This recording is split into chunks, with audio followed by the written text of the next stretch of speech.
Hi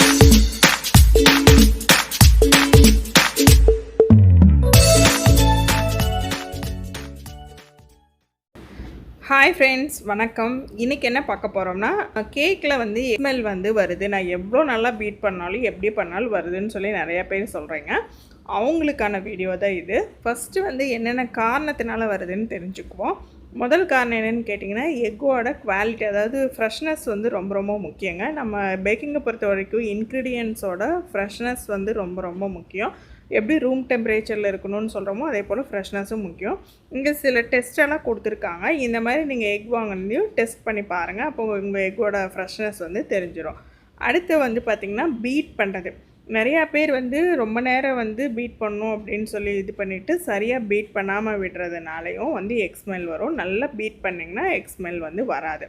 அடுத்து third point வந்து ரொம்ப ரொம்ப முக்கியமானது. இது வந்து பார்த்திங்கன்னா, நம்ம ஹை டெம்பரேச்சரில் வச்சு நம்ம பேக் பண்ணோம்னா கண்டிப்பாக வந்து ஸ்மெல் வரும். அதுக்கு காரணம் வந்து ஹை டெம்பரேச்சரில் வந்து ஹை ஹீட்டில் வந்து அந்த எக்கில் இருக்க சல்ஃபர் வந்து ரிலீஸ் ஆகும். அதனால் வந்து கண்டிப்பாக ஸ்மெல் வந்து வரும். அதனால் ஹை டெம்பரேச்சரில் வைக்காமல் கரெக்டாக பர்ஃபெக்டாக ரெசிபிக்கு தேவையான அளவு டெம்பரேச்சர் வச்சு பேக் பண்ணுங்கள். நெக்ஸ்ட்டு ஒன் வந்து ரீசன் என்னென்னு கேட்டிங்கன்னா, கேக் வந்து கம்ப்ளீட்டாக கூலாகாமல் இருக்கிறது. நம்ம வந்து கொஞ்சம் வார்மாக இருக்கும்போதே வந்து யூஸ் பண்ண ஆரம்பிச்சிட்டோம்னா வந்து ஸ்மெல் வர ஆரம்பிச்சிடும். அதனால் வந்து கம்ப்ளீட்டாக கூலாகிற வரைக்கும் வெயிட் பண்ணுங்கள். அடுத்து நம்ம இந்த ஸ்மெல்ஸ் எல்லாம் எப்படி ரிமூவ் பண்ணுறது, அதுக்கு என்னென்ன ஹேக்ஸ் இருக்குதுன்னு சொல்லி பார்ப்போம்.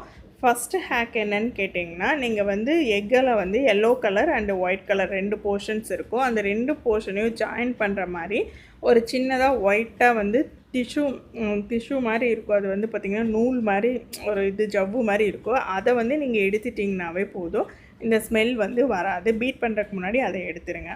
நெக்ஸ்ட் ஒன் என்னென்னு கேட்டிங்கன்னா, நல்லா பீட் பண்ணணும். நம்ம எல்லா வீடியோஸும் நீங்கள் பார்த்தீங்கன்னா தெரியும் எந்த அளவுக்கு பீட் பண்ணணும்னு சொல்லி காமிச்சிருப்போம். அந்த மாதிரி நல்லா பீட் பண்ணிங்கனாலும் ஸ்மெல் வந்து வராது. அடுத்த ஹேக் என்னென்னு கேட்டிங்கன்னா, நீங்கள் பீட் பண்ணும்போது 1 டீஸ்பூன் அளவுக்கு லெமன் ஜூஸ் சேர்த்துக்கோங்க. சப்போஸ் உங்கள்கிட்ட லெமன் ஜூஸ் இல்லைன்னா அதே அளவுக்கு நீங்கள் வினிகர் சேர்த்துக்குங்க. சேர்த்துட்டு நல்லா பீட் பண்ணிங்கன்னா உங்களுக்கு வந்து எக் ஸ்மெல் வந்து கம்ப்ளீட்டாக வராது. இதுக்கு அடுத்த ஹேக் என்னென்னு கேட்டிங்கன்னா, இப்போ உங்கள்கிட்ட அதில் எதுவுமே இல்லை அப்படின்னா, உங்கள் வீட்டில் வந்து ஹனி இருந்துச்சுன்னா, தேன் இருந்துச்சுன்னா அது 1 டீஸ்பூன் ஆட் பண்ணிங்கன்னா கம்ப்ளீட்டாக வந்து எலிமினேட் பண்ணிடும். இது எல்லாமே வந்து யூஸ் பண்ணிடாதீங்க, ஏதோ ஒன்று யூஸ் பண்ணுங்கள். அடுத்த ஹேக் என்னென்னு கேட்டிங்கன்னா, இப்போ நம்ம வந்து எசன்ஸ் சேர்ப்போம் இல்லைங்களா, அந்த மாதிரி வந்து கொஞ்சம் டாமினேட்டிங் எசன்ஸ் சேர்த்துக்கோங்க. பைனாப்பிள் இந்த மாதிரி வந்து ஃப்ளேவர் வந்து கொஞ்சம் டாமினேட்டடாக சேர்த்துட்டோம்னா அது ஸ்மெல் வந்து வராது. பேக்கரியிலலாம் வந்து பார்த்திங்கன்னா பைனாப்பிள் எசன்ஸ் தான் வந்து யூஸ் பண்ணுவாங்க. நெக்ஸ்ட்டு ஒன் ஹேக் வந்து நம்ம ஆல்ரெடி பார்த்தது தான், கம்ப்ளீட்டாக கூல் பண்ணணும். சப்போஸ் உங்களுக்கு வந்து ரொம்ப எமர்ஜென்சியாக இருக்குன்னா நீங்கள் ஃப்ரிட்ஜில் வச்சு கூட கொஞ்சம் கூல் பண்ணிக்கலாம். அதுக்கு முன்னாடி ரேப் பண்ணிவிட்டு அப்புறமா கூல் பண்ணுங்கள். ஃப்ரிட்ஜில் வைங்க, இல்லைன்னா ஹார்ட் ஆயிரும். லாஸ்ட் ஹேக் வந்து பார்த்திங்கன்னா, நம்மளோட ஃப்ராஸ்டிங்கில் நான் வந்து ரிச்சான ஃப்ளேவர்ஸ் எல்லாம் சேர்க்கும்போது அந்த எக்கோட ஸ்மெல் வந்து அதில் அடிபட்டு போயிடும். அதனால் நீங்கள் கவலையே பட வேண்டியதில்லை.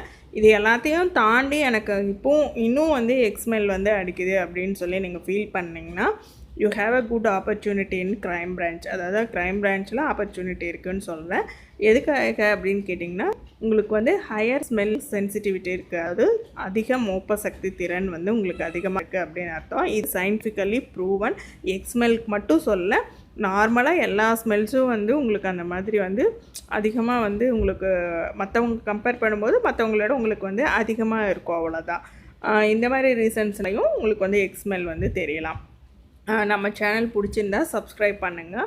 எனக்கு தெரிஞ்ச விஷயங்கள் எல்லாத்தையும் நான் ஷேர் பண்ணிட்டேன். இன்னும் ஏதாவது கேள்விப்பட்டேன்னா கண்டிப்பாக உங்களோட ஷேர் பண்ணிக்கிறேன். இந்த வீடியோ உங்களுக்கு யூஸ்ஃபுல்லாக இருந்துச்சுன்னா கண்டிப்பாக நம்ம சேனலை மறக்காமல் சப்ஸ்கிரைப் பண்ணிவிட்டு கூடவே பெல் ஐக்கானையும் ப்ரெஸ் பண்ணிக்கோங்க. அப்போ தான் நோட்டிஃபிகேஷன் உடனுக்குடன் வரும்.